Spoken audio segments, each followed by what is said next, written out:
Paul, tell me about how you first started getting into editorial cartooning. Well, it first really started in college at Eastern Illinois, where we went to school together. And I used to doodle all the time. And one of our editors, Lori Miller, must have realized that because one night I'm working in the newsroom, typing out a city story, and she comes up behind me and taps me on the shoulder and says, "Can you draw me an editorial cartoon?" I said, "Sure, fine." So I go back to typing because I have a story to do. She says, "Oh no, we got to do it now." She was running the editorial page and it came up about a quarter page short. So she needed something to fill it right away because back then we had our own press and the first flat to go was the editorial page to be filmed and put onto press. So I quickly do a quick drawing and whatnot and gave it to her. And then after that point, she kept on coming back for more and more. It made her life a little bit easier, and it was something for me to do too. I was always interested in art and drawing and cartoons ever since I was a little kid, and this was just an extension of the journalism major and whatnot, and getting your opinion across in a different way instead of writing a column or an editorial. It was a new means of doing something. One of the beauties of working at the Eastern News was that we got our hands on and did things, and we did pretty much everything there. Right. So she saw that you drew, but how did she know that you would be able to whip out an editorial cartoon that quickly? You'd have to ask her from that standpoint. But again, circumstances at the news meant you had to improvise on the fly. And that meant if somebody, was finishing up a story, but the copy desk was short, you got somebody to write headlines for you. Same thing with the photography. If you were at a game or something else and a photographer was late or something like that, you took the picture. You did what you had to do in order to get the newspaper out on a daily basis. Tell me about that first editorial cartoon. Was it based on an editorial that was going to be in the paper, so you use it, or? No, it was a national cartoon. It was basically Jimmy Carter was president back in 1978, and this was in the fall of '78. And country music was big back then, so basically I put two and two together. I had Jimmy Carter, who was having difficulties being president because the Congress was against him, a lot of foreign policy issues, a lot of inflation. So basically I quickly drew a picture of a bathroom, the presidential bathroom, with him in the shower behind the presidential seal singing, "Take this job and shove it." And I scattered newspaper headlines in the foreground to show why he was having a problem. It was a quick way of doing it with, on a blank piece of paper with a pen, and that's what got published. And then since they saw that you were able to do that quickly, it was probably effective. They maybe even got some feedback. I don't know. Did you ever hear of anyone that said anything? It must have been good enough because they came back and wanted to do more. And I remember our advisor at the time, Dave Reed, not budgeting for an editorial cartoonist. And that sort of took him by surprise because it slowly grew to almost a daily cartoon.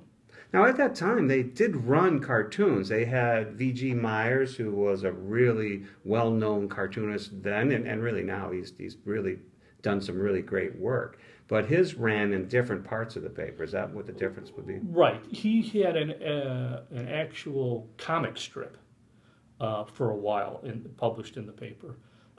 But he was not really editorial cartoons with the political end of things on it. A lot of newspapers today, including college newspapers, use syndicated material from 100 different artists or whatnot in a collective, and then they pick and choose of what they will pay for and what they will print. But back then, in 1978 to 1980, the golden age of newspapers was that everybody had their own editorial cartoonist. And I think from a standpoint that the Eastern News was a daily newspaper, which was unique in itself, to have your own staff cartoonist and your staff photographers and doing a lot of things, creating feature sections instead of just a feature story now and then, helped bring up the prestige of the program and the people involved in it. Because back in 1980, professionally, editorial cartoonist, full-time newspaper staff members, totaled almost around 250 people. Mm-hmm. And it was a draw to get people to read the paper, and especially the editorial page, where you're, trying to draw traffic, as they would say today. Today, because of the decline of the newspapers and the change of the medium towards webs and digital publishing and whatnot, full-time newspaper cartoonist employment is down to probably around 30. Mm. So now I want to get into that, but first I want to talk a little bit more about you and your background. Okay. You did that first cartoon, editorial cartoon, they came back with you some more. When did the light bulb go on in your head that, hey, this is something that maybe I could do and be successful at doing? Probably around the next year, when I was the editorial page editor, when I had the duty and obligation to fill 120 column inches a day. One of the things that I had to do on a daily basis was figuring out how to lay out the pages, how much for editorial space for the main editorial, try to recruit columnists to write a lot of the copy. And then it was just easier to plug in a cartoon at that point, because it balanced the page from a design standpoint, and it just helped the flow of the work going through on a daily basis. I never really thought that I would become a professional cartoonist from that standpoint. My major was in journalism with a poli-sci minor, but I knew at some point I was going to get roped into my family's law practice. So that's the detour that I took out of the journalism background. The poli-sci background probably helped you a lot in what you were doing here, because editorial, to really be a successful cartoonist, you have to understand the issues enough to be able to find the sarcastic side of it or the poignant side of it. Well, that's true. And also you need to have a broad base of what's going on in the culture, society, other news stories that you try to combine to get that satire or to get the humor. But it really is, in my view, applied journalism.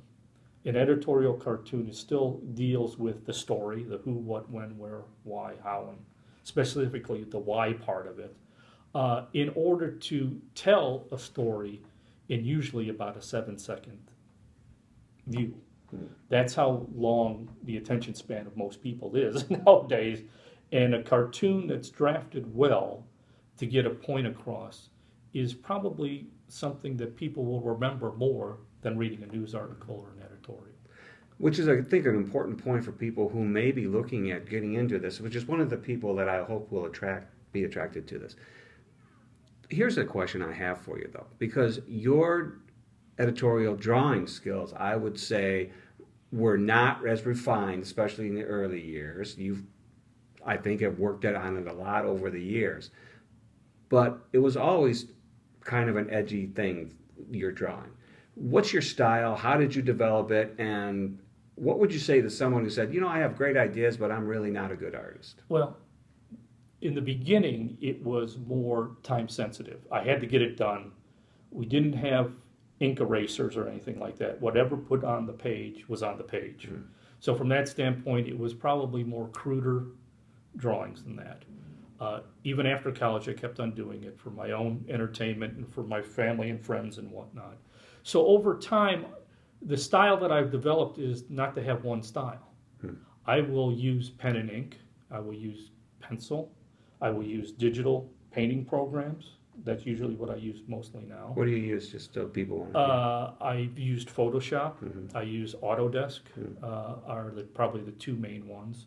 But even before that, any sort of paint program, even Microsoft Paint and whatever, anything that you could dabble on. And you like the Mac platform, right? Oh, I was always a Mac person. Yeah. I mean, out in the wilderness, way before the Mac Plus. Okay, so that is more intuitive towards the artist, because it was a more graphic based than your MS-DOS Xerox computers and the early Microsoft Dells and whatnot.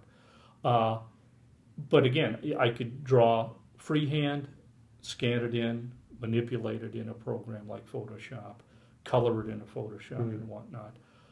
So, I mean, I don't want to classify myself as one, because part of the creative effort is experimentation with different forms of programs and different types of drawing styles and whatnot. So I don't want to classify myself as one, because then that takes the fun out of it.